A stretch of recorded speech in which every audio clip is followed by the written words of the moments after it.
Did you struggle with math in school? Did you have trouble memorizing the names of the cities in geography class? Don't let this make you think you're less intelligent than other people. None of this will help you make money. Stay until the end of the video, because it may be your last opportunity to understand the types of intelligence that can enrich you. Think bigger. The first two intelligences are ones which IQ tests and other kinds of standardized tests valorize. And as long as we know that there are only 2 of 8, it's perfectly fine to look at them. Linguistic intelligence is how well you're able to use language. It's a kind of skill that poets have. Other kinds of writers, journalists tend to have linguistic intelligence, orators.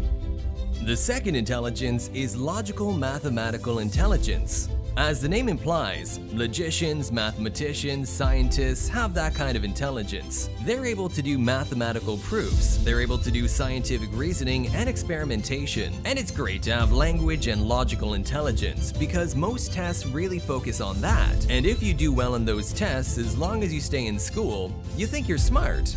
But if you ever walked out into Broadway or the highway or into the woods or into a farm, then you might find out that other intelligence are at least as important.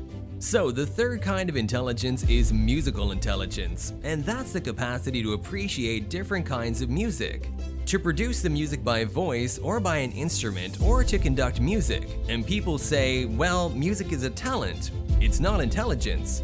Well, why is it if you're good with words, that's an intelligence? But if you're good with tones and rhythms and timbres, nobody's ever given a good answer, which is why it makes sense to talk about musical intelligence. At a certain cultures over history, musical intelligence has been very important. And so it's perfectly reasonable to make a distinction between a talent and intelligence. Now, you might say, well, how the hell do you know the difference?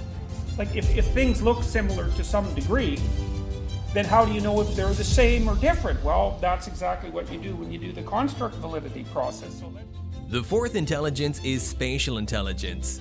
That's the intelligence which allows us to handle and work in space that's close by. A chess player would have spatial intelligence. A surgeon would also have spatial intelligence. But there's another variety of spatial intelligence which we use for a much broader navigation. That's what an airplane pilot or sea captain would have. How do you find your way around large territory and large space? Similarly to the fifth intelligence, bodily kinesthetic intelligence, it comes in 2 flavors. One flavor is the ability to use your whole body to solve problems or to make things, and athletes and dancers would have that kind of bodily kinesthetic intelligence. And so you can make the word intelligence account for whatever you want. So you could say that the ability to dance is a form of intelligence. But another variety is being able to use your hands or other parts of your body to solve problems or make things. A craftsperson would have bodily kinesthetic intelligence even if they weren't particularly a good athlete or dancer. The sixth intelligence and seventh intelligence have to do with human beings. Interpersonal intelligence is how you understand other people, how you motivate them, how you lead them, how you work with them, how you cooperate with them. Anybody at any workplace with other people needs interpersonal intelligence. Leaders hopefully have a lot of interpersonal intelligence, but any intelligence can be used in a pernicious way. So the salesman that sells you something you don't want for a price you don't want to pay, he or she has great interpersonal intelligence. It's just not being used in a way that we might prefer. The seventh kind of intelligence is difficult to assess, but it's very important. It's intrapersonal intelligence. It's understanding yourself. If we go back away in history and prehistory, knowledge of yourself probably wasn't that important because people did what their parents or grandparents did, whether they were hunters or fishermen or craftspeople. But nowadays, especially in developed society, people lead their own lives. We follow our own careers. We often switch careers. We don't necessarily live at home as we get older. And if you don't have a good understanding of yourself, you're in big trouble. So that's intrapersonal intelligence. The eighth intelligence, which was added some years ago, is the naturalist intelligence. And that's the capacity to make important, relevant discriminations in the world of nature between one plant and another, between one animal and another. It's the intelligence of the naturalist, the intelligence of Charles Darwin. I missed it in the first go-round when I wrote about it, but I tried to atone it by adding it to my list. And by the way, you might say, well, but nature isn't so important anymore. But in fact, everything we do in the commercial world uses our naturalist intelligence. Why do we buy this jacket rather than another one? This sweater rather than another one? One hairstyle rather than another? Those all make just the naturalist intelligence because the brain is very adaptive, and when an old use of a brain center no longer is relevant, it gets hijacked for something new. So we're all using our naturalist intelligence even if we never walk out of the woods or into the savanna of East Asia. The other two intelligences which are very interesting. One of them is called the teaching or pedagogical intelligence. The intelligence which allows us to be able to teach successfully to other people. Now, you could have two people who are exactly the same expertise and knowledge in the field, but one is a very good teacher and the other isn't. That probably doesn't surprise individuals so much. But what is fascinating was as young as 2 or 3, kids already know how to teach. Now, what does that mean?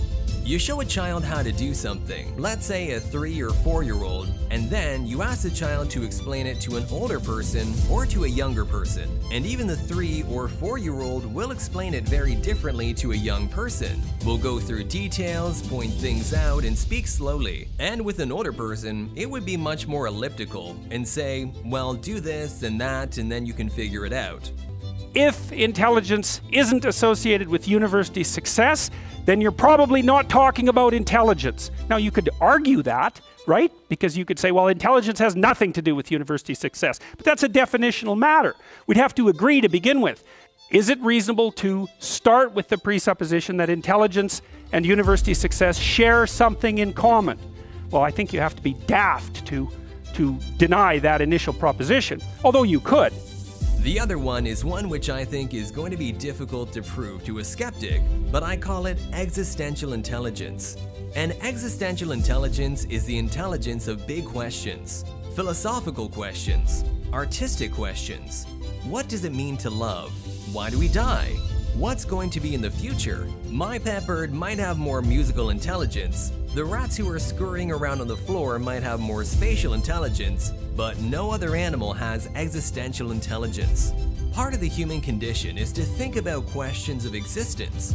And every 5-year-old has existential intelligence because 5-year-olds are always asking why this, why that. But the difference between a 5-year-old and a philosopher is the 5-year-old doesn't pay too much attention to the answer, whereas philosophers and other people who develop existential intelligence are really very interested in how we attack questions like that. But life is very short, and if you devote too much attention to one intelligence, you're not going to have much time to work on the other kinds of intelligence. And so the big question is, should you play to strength or should you bolster weakness? And that's a value judgment. Scientists cannot give you an answer to that. If, for example, you want to be a jack of all trades and be well-rounded, then probably you're going to want to nurture the intelligences which aren't that strong. If, on the other hand, you're dead set on really coming to the top of some particular heap, then you're probably going to find the intelligences that you're strongest at and really push those. And you know, if a parent said, well, should we supplement or should we accentuate? The person should say what they want their child to do. Or better, let the child tell you what he or she wants to do, rather than say, science says you should do one or the other. It's a question of values, not of science. Do you want to quit your job and start your own company? Use the different types of intelligence to start a company and get rich. Watch our new video to find out how. Think